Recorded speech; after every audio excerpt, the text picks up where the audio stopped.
ahead and start the recording. Thank you. Well, welcome everybody to our CIC Office Hours.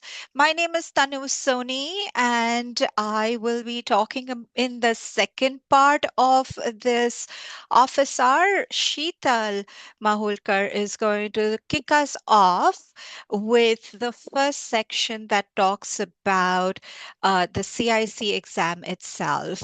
Please feel free to interrupt us if you have any questions during our conversation. Otherwise, there will be a dedicated section for questions, and I will be monitoring the chat as well when Sheetal presents. So it's over to you, Sheetal.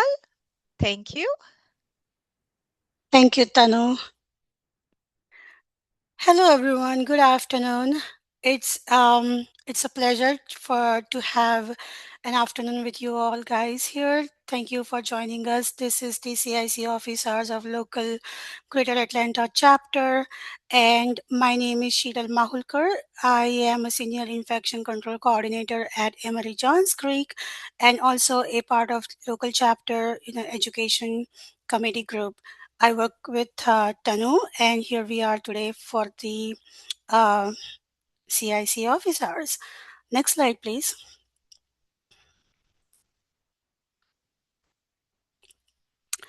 Thank you. So, first of all, I would like to congratulate you all because this is a very big step you have taken in deciding to go for the CIC. Whatever part, like it's a primary exam or recertification, this is the place where you can come up, and we are here to help you throughout the process, how it looks like, and if you have any questions, you can always ask. I would go through the initial CIC exam, and as Tanu said, she will be going through the recertification process. So the first 15 minutes, we'll be talking through the eligibility criteria, what's the process looks like, what's the content and the exam details preparation, what it looks like, and then once you pass, what happens next? So let's jump into it. Next slide, please. Okay, so this is the very first slide. What is CIC? It's a certification in infection control. It is the exam that's been developed by CIBIC, which is the Certification Board of Infection Control and Epidemiology. It's a standardized measure of the basic knowledge, skills, and abilities expected of professionals working in the field of infection prevention and control. So what it does is it helps us with our mastery of our knowledge and the skills that helps us to grow professionally. It's an objective multiple choice exam consisting of 150 questions. Now, 135 of those questions will be the real questions that you will be scored for. The 15 questions are called as pre-test or the pilot questions, which those are more of like the experimental questions, and we can talk about it more later.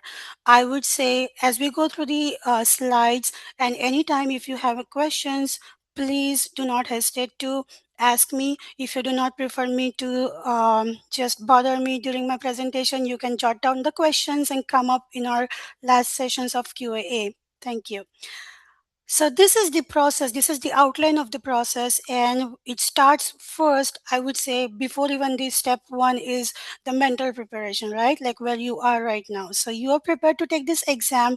So the next step is first go onto the CIBIC website, go through the CIC eligibility guidelines if this is the right exam for you. If you meet the eligibility criteria, then submit your application, pay the fees, wait for 7 to 10 business days for the civic office to get back to you and on your status. Once you are accepted, you receive an email from them with the next steps, and the next steps would be to schedule an exam. You have to take your exam within the 90 days time frame that you get. So it's via prometric, and we'll discuss it more. But then also come up with a good study plan, study well, take the exam, and the last step 6 is you passed it, you have the credentials on your CIC. Next steps. Thank you. So let's see, what are the eligibility guidelines? Well, for us to take the CIC exam, education is completion of post-secondary education in a health-related field. It could be medicine, it could be science, it could be anything. There's a good list of description of what is included in your exam eligibility guidelines. Experience wise, you will have to have 1 year of at least full time employment working as an infection control, or if not, then 2 years of part time employment in infection control. With that, a minimum of 3,000 year hours of relevant work experience within the last 3 years. So your job profile should show that you have been actively working in a role that you help prevent infection controls. You did some projects or initiatives that helped in this proper infection control and prevention. It is also recommended that candidates be actively employed and accountable for infection prevention and control. And as I said, the handbook that's provided by the CIBIC has a very good detailed understanding of what can be the eligibility guidelines. So I would prefer to refer that when you are filling out the application. Next slide. Okay, so once you decided to apply, what happens is you go onto the website for portal.civic.org and you log in. If you are a new user, you will have to create a new login and a password. If you are a returning user, just use your existing one. Fill out the application, fill out all of the forms, and then look for any specific testing accommodations if that's needed. Pay the fees, and then once done, submit them and wait for 7 to 10 business days for them to get back with your status. Next slide. Okay. And once you apply, you got your status, it's approved, and now what? You will have to schedule your exam. So the scheduling, the exam is been hosted by the Prometric exam centers. If you have already experience with Prometric places, it's great. But if it's not, I would suggest you to also go through the exam policies, the administration policy on the website that tells you about all whatever the um, uh, needed requirements for your ID, your what things are allowed, what's not, and things like that when you schedule an exam. So right now, Prometric offers in person right there, which is online exam, but also at home where we can live proctoring, which is called as. So there are two different forms based on whatever you go with. And you have a study plan, I would strongly encourage, like once you have the approval from the CIBIC, it's very important to schedule a date for the exam. And you can go to the website prometric.com and schedule, or you can also call them at this number. If you have now, life is full of surprises and circumstances do happen. We totally understand in those kind of situation, if you need to reschedule for some reason, you think you are not prepared or you need an extension, you can always beforehand 6 days, I believe, you can 6 days before your exam date, you can still are able to reschedule without any extra fees. If you need to an extension, you may extend up to 90 days eligibility windows, and whether um, so that is the time frame that been provided by the civic. So once you apply, you will have a 90 days time frame. So within that 90 days, you can extend, you can reschedule based on your circumstances. If you need to cancel that test, you may cancel it up to 6 calendar days, as I said. But if you will be refunded the exam fee, except for the 25% of the processing fee. But if you are beyond that 6 days profile, and if you have to cancel, if you're not able to make up for the exam, the fee would be forfeited. There is an exam appointment policy which has been updated last summer. I strongly encourage you to go through and read through that policy for these tiny details into it. Next slide. Okay, so once we have a date now, it's within 6 weeks, 8 weeks. It all depends how much prepared you feel about yourself. You need to understand this exam is an objective. As I said, it's multiple choice. There are 150 questions, and all questions are mandatory to uh, answer. The exam window in itself is 3.5 hours, and it's broken down into the first introduction. So the main exam is 3 hours. 15 minutes are spared each for the tutorial and then the post exam survey that we need to take.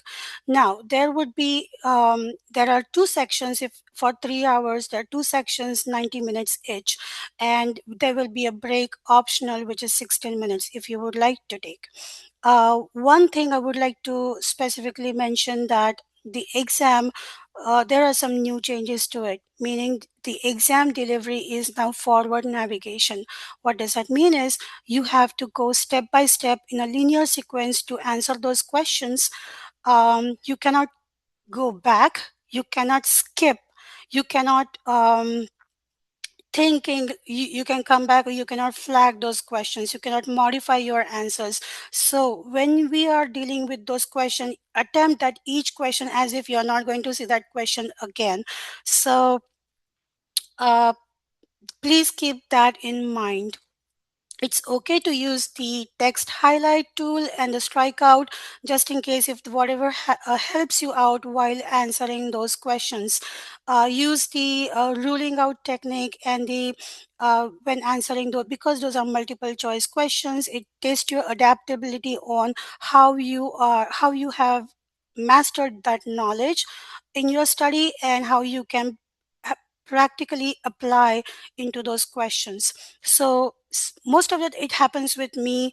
I am an overthinker, so I sometimes think a lot. I answer the question and I think, and then eventually I come up with the wrong answer. So this is my from personal experience. We do not have to overthink, but if you strongly feel that this is the answer, go for it. Also, one more important point is the 90-minute session, the first section one, will once you close that, once you are done with it, you cannot re-enter into that section. So please be careful that all of these questions are thoroughly answered, not a single question is skipped. With a little math, if you say 150 questions and there are 3 hours, it would be 1.2 minute per question. So you have to, when you study, you have to think strategically, you have to come up with a study plan. And what helps the most is the practicing questions. Practice, practice, practice. Next slide, please. Okay, so once you start planning your study, I would strongly encourage, again, go to the exam uh, content outline. The handbook which is provided by this CBIC, it gives you a good detailed thorough domains. These are the primary 8 domains, like identification of infectious disease, surveillance, epidemiology, preventing, employee health.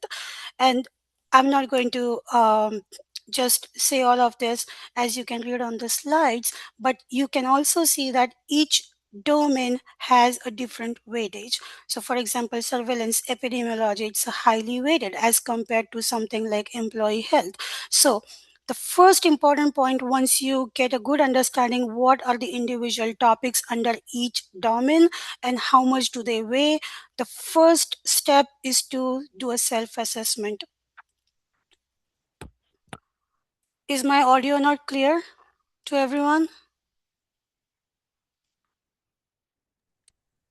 I can hear you fine. It is. It's fine. Thank you, Dr. Hudson. Thanks, Tanu. Um, so we were talking about self-assessment. Yes. So once you start self-assessing, you would be able to see, oh, this is something which is I'm familiar. this topic like employee occupational health, which I am not so familiar and I need to put more efforts into it. So that way, if you are once you figure out what are your good topics, not so good topics, and really need to put your efforts into, you would be able to put your efforts appropriately and come up with a good study plan based on the time frame how much you have. I would say practicing reading thoroughly all the text, all the topics, and then practicing questions, it really reinforces your understanding and knowledge, and it also helps to put into practical applications of like how to solve those questions. The civic board does give you a lot of resources. I would say these are very high yield, and there are primary and there are secondary category of resources. Primary would be something that we would like to stick with. These are the main topic contents. It has everything. Epic Text Online ATO, which is called, it's a very comprehensive, up to date, and it's made with all of the subject matter expertise came together to give us the all the thoroughness of this exam. It should be really a very comprehensive one. There is also one primary which is ready references for microbes, or let's say for example someone, if I am not a microbiologic person, microbiology can be difficult, so this is a very good reference as well. There are secondary references which such as like CDC, SHE, AORN guidelines, HICPAC, and those would be something when you need a better understanding, a more detailed rationale of why behind it, and then you can reference them, and that would be helpful as well. There are certain other study guides and resources that have been listed here, and as we say, CIC practice test. There is to simulate exam conditions. There are also some sample questions on the civic website that you can try on your first go for a self-assessment. There's Epic Learning Systems, there's self-study in person, online, and there are different platforms. I can say there's CIC Academy and CIC Epidemiologist on YouTube. There are lectures. One thing what we local chapter Greater Atlanta offer is the study group session, which is currently happening now, and it is led by Tanu. She's been very instrumental. We cover a lot of topics that have been highlighted as that falls under the main domain, and those chapters we also provide a lot of resources such as study guides and all of the questions and to practice. You can always reach out to us if you have any questions about it. So one thing again in nutshell is like to prepare logistically and schedule your exam early on so that you do not waste your time much. Now this what happens after the exam. We already spoke when you go to the prometric, what to expect is one thing. You know it and we already spoke about it. But after the exam, it's so interesting that you get a score report, you take the survey, and the computer screen will pop up with your pass notification right after the test completion. This is a time for celebration, and you will be receiving your score report within an hour in an email. If you do not, you have to visit this website and ask for your score report. Now, you might have questions about how this pass and fail score works. So it's a scaling score that's been used for universal framework based on the civic board, and it's set up a standard for every test taker. So what does it mean is when you're if you pass, you do not get a score of it. There is a scale score from 300 to 699, and 700 is our pass score, and it will not tell you a numerical if you pass. It will not tell you how many questions or how many percent of questions you gave correctly, but it will just give you a pass. But on the contrary, if you fail, which should not happen, if you fail, you will get a numerical score, and that is helpful because you will get to know where the areas you're deficient in, and you need to put your efforts for your next exam when you take it. We need to understand that this is a scaled score technique, and it's with the civic board. It's a standardization. There are not much of variations. There will be small, but it helps to set a standard goal for all. And then Yes, you passed the exam. What's next? Announcements, celebrations, and flaunt your digital badge. You will be getting the CIC badge to keep to write against your title, and that's how it all works. With this, I am done with my presentation. I am open to questions if you have any, or we can do towards the end of this whole session. Thank you, Sheetal. I just want to remind the viewers one thing, that the slides will be shared on Circle, as would be the recording. And there are clickable links. So anything that is underlined is hyperlinked for you to go back and refer to. There will also be the playbook or the toolkit provided by Hudson and Circle. Are there any questions for Sheetal before I move on to CIC uh, re-certification? And I am going to answer the poll that Hudson just put out. Yes, I am currently CIC certified. Please go ahead and answer your question as well. Okay, I am not hearing any questions, so let's talk about CIC recertification. Congratulations on getting that CIC. I have to be very honest with you. I still had PTSD after taking my CIC, and I was so happy when they introduced the recertification using the continuing education portfolio, because I did not have it in me to take another exam. But if you are not able to complete the continuing education portfolio, there is an option to take an exam. The fees is right now, as of now, it is $430. And please check with your employer for reimbursement. To apply, you go to the Civic website, and under the Certification tab, My Profile, there is a link for recertification, which you would use for uh, applying for your recertification. Now, another good news is that you can take your initial recertification exam up to 4 times per year, but no more than once in every 90 days. But with what we are going to present to you, hopefully you should be able to be comfortable collecting those IPUs and submitting your professional portfolio. So let's get right into that. What you need is a minimum of 40 approved infection prevention units, which I will call as IPUs going forward. I know a lot of us get very confused about what are IPUs and how is it different from CEUs. We will get into that in just a few minutes. Now, if you do not have this portfolio submitted or approved by the deadline, or fail the recertification because your portfolio was not approved, and then you will have to recertify using the proctored recertification exam, which is exactly the same as what Sheetal just talked about. Now, how can you collect these valuable IPUs? There are a lot of activities, including presentations at say, your APIC national or local chapters, publications, academic education. Your local chapters offer you a lot of IPUs, CEUs, national conferences, multi-day educational offerings. For example, we are going to have our Greater Atlanta APIC conference coming up in October, and you will be able to get up to 6 IPUs for your portfolio at that conference. Um, if you participate in professional organizations at leadership level, for example, you're part of your Atlanta chapter, even then you're eligible for getting these IPUs.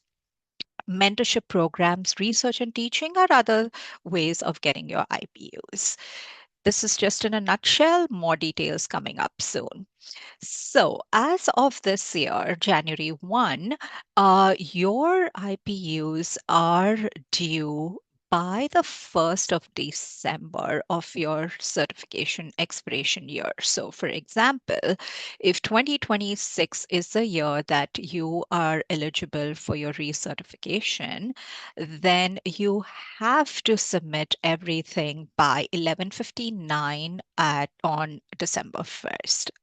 But earlier is always better so that you don't have that stress and you can be in the clear. So there is nothing that's stopping you from submitting it earlier, but this is the official deadline. Now, once you submit your portfolio, it takes about 30 days for CIPIC to get back to you. In case you haven't gotten that notification, one, always check your junk mail. Two, please contact CIPIC. So, how do you maintain your IPUs and the manual? The link is here for your reference. But let's talk about the domains. So the domains are they are exactly the same as what you have for your CIC exam. And then do you have to submit it for all of them? No, you have to have different IPUs for at least 6 of the 8 domains. Now, one of the domain that is missing over here is I'll have to go back and check. I'll revert back to you guys. But say, for example, you have some IPUs for number 1, 3, 4, 5, 6, and 7. So, and you don't have anything for 2. Well, that's fine. You will still be able to get, as long as they are the required IPUs in 6 of the domains. So what are IPUs? They are similar to CEUs, and we already talked about this. Now, the number of IPUs that you can get differs. So, for example, you get about 5 IPUs when you author a publication. So that was very incentivizing for me, and I'm always looking out to publish papers. So look around, see what your colleagues are doing, what you are doing, and then get those publications out. If you guys need any guidance around that, we have experts within our local chapter. I myself am willing to help you with your publications, even presenting at conferences. It doesn't have to be only a talk, it can also be a poster. And then we already talked about attending conferences, participating in the professional organization in a position of leadership. So if you are interested in participating in the Greater Atlanta APIC chapter, please reach out to us and we are happy to help you get these kind of positions. Okay, so one thing about these IPUs or CEs, it should come through an accredited organization. So a lot of them are able to tell you right off the bat, CEUs are not provided.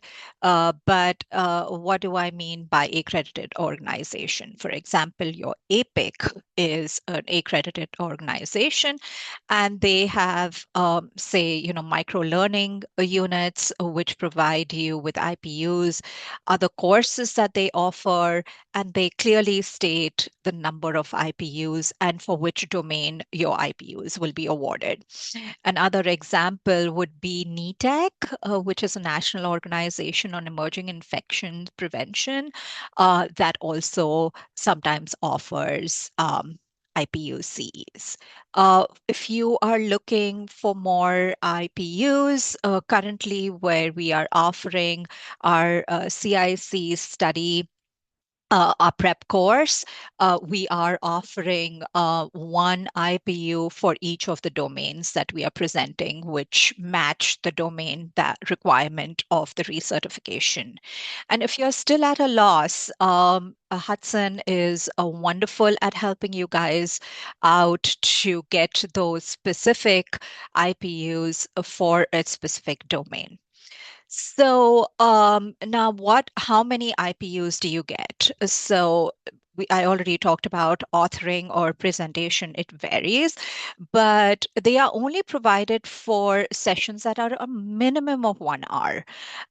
But if you have a lump sum, so if they are awarded in lump sum, if there are like three, four, sessions that are 30 minutes each, and then you're getting it all together, then you can combine two 30-minute sessions. Your certification will tell you. And a lot of times the certifications also tell you which domain are you getting these IPUs for. So when do you get them? I started collecting my IPUs the second I got recertified, or the first time was the second I finished my CIC exam. So they can be, as of now, they can be obtained over a 5-year recertification period from the submission date of your initial or previous recertification exam. So, for example, if you submitted your portfolio, if this is the second time you're getting your recertification, and the first time you submitted it and you got approved on the, 7th of, sorry, that date is wrong. That is the English date, not the American date. Say the 27th of July, 2021. And then your submission deadline is the 1st of December 2026. So you can start from, say 28th of July itself, 28th of July 2021. You can start from there on connecting your IPUs. So, you have even today, you won't see a lot of people advertising that, you're going to get an IPU. You'll see CMEs or CNEs or CEs. So fortunately for us, there's a 1-to-1 conversion rate. So currently it's one CE or one CME is equivalent to one IPU. Now, for further criteria or what are the FAQs around IPUs, we have very good resources on Civic, which are linked here. What are the changes that are coming up?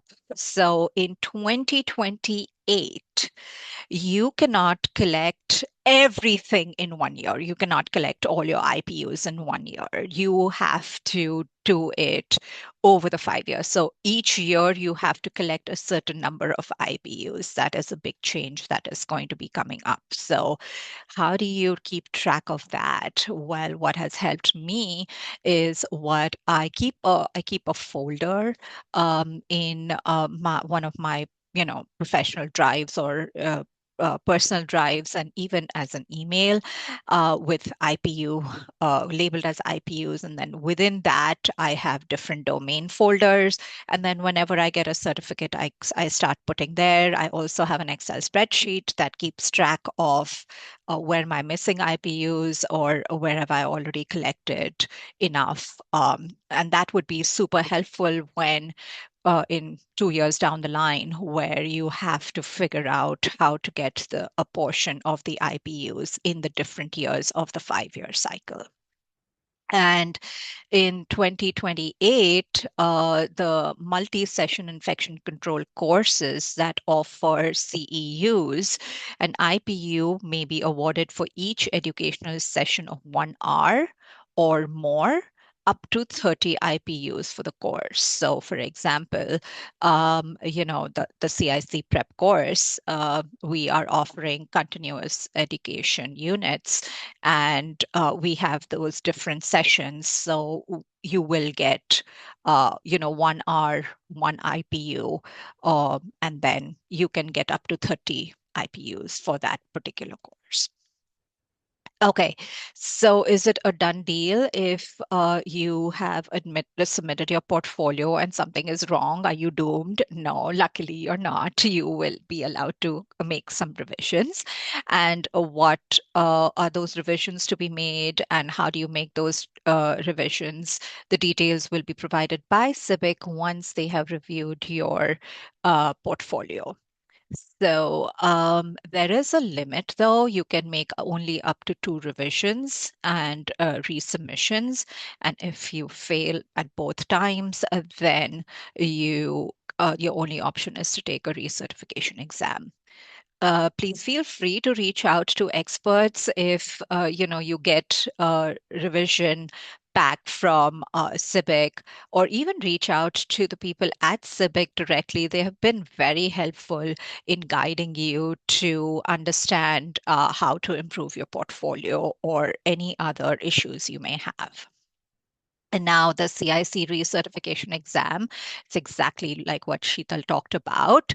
Uh, Previously, they used to have the open book untimed recertification exam. They have taken that away, and it will be a proctored exam. It is a proctored exam going forward.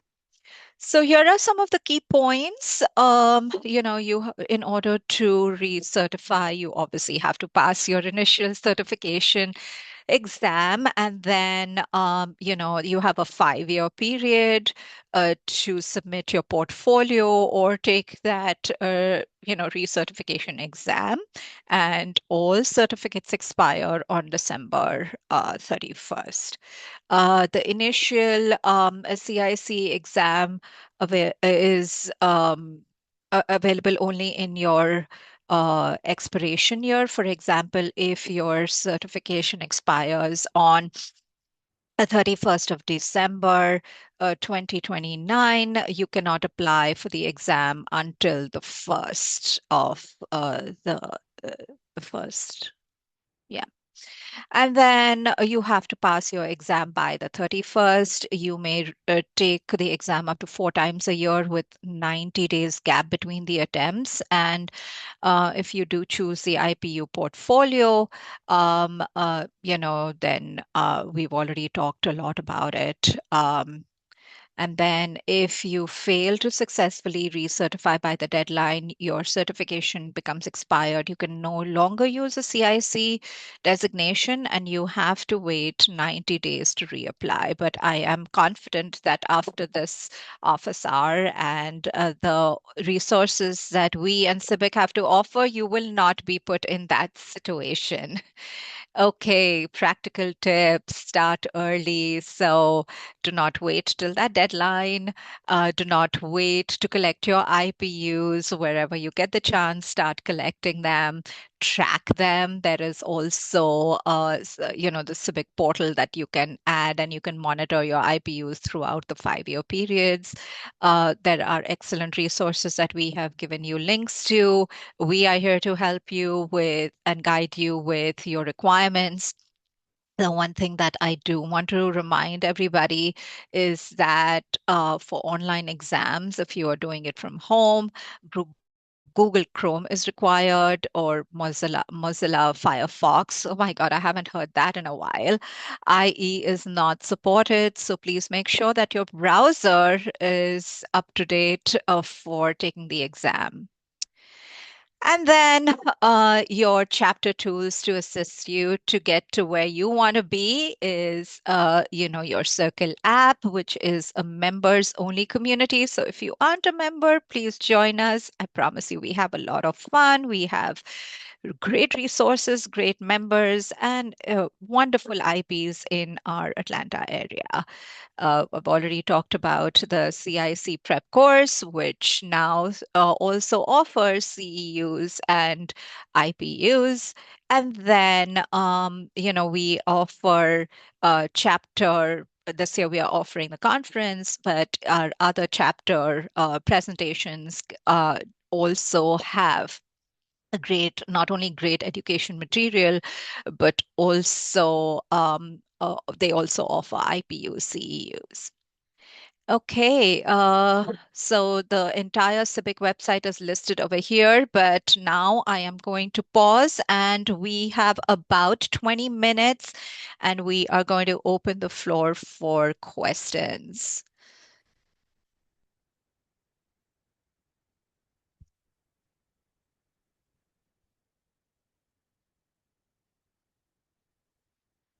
Hudson, if you have anything to add, please, you're welcome to, uh, you know, enlighten us with your expansive experience as well. Well, there was one question that came in, and it was around what do they do if they have multiple designations from Civic? So this would be if they've got, I'm assuming like the long-term care the ALCIP and the CIC. So that was the only question that's come in so far. Yeah, so I think AL CIC trumps CIC. So once you get the advanced leadership CIC, that is what you are going to be submitting your portfolio towards. Is that right, Hudson?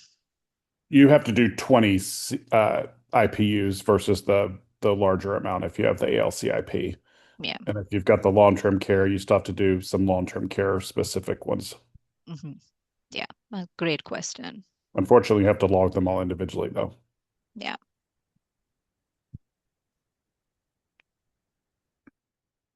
What else can we help you with today?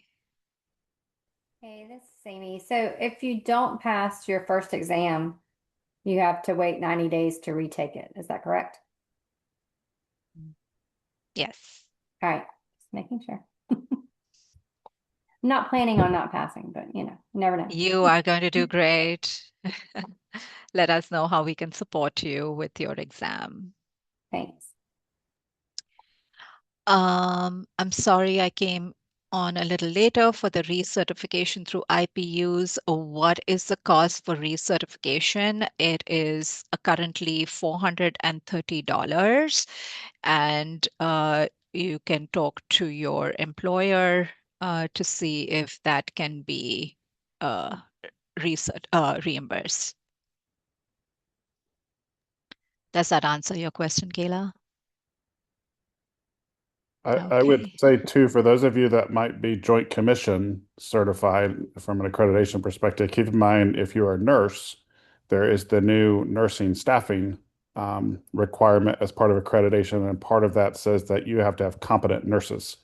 So you might be able to use that to your advantage if you're from a nursing background to try to get to Tanu's point, to try to get justification for employer reimbursement. So just use that to your advantage. Okay, that made Kayla very happy. How else can we help you?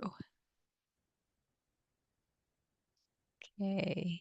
If you have no more questions, please let us know if you have any feedback for us on how we can improve, or if you have any additional questions later. Please remember, we are always here as your resource. You want those IPUs, contact Hudson, attend our chapter meetings, our conference. Right now, NHS and surveillance is training is going on, and they offer IPUs, not IPUs, sorry, CEUs, and they have specific requirements. So please go ahead and take advantage of that if you need to. And hearing nothing from the team, I bid you bye-bye, farewell for now. You get about 17 minutes back of your day. Thank you so much for attending today. Awesome. Thank you, everybody. And thank you, Tanu, to you and Shital for putting this together. We will post the recording along with all of the links for the files to help you prepare for either certification or recertification in Circle later today as a new course. So we'll send out an email once that is available. But thank you both for preparing this, and we look forward to seeing you on a future program. Have a good afternoon. Thank you, Appreciate Dr. you. Hudson. Mhm. Thank Bye. you, Tanu. Bye, guys.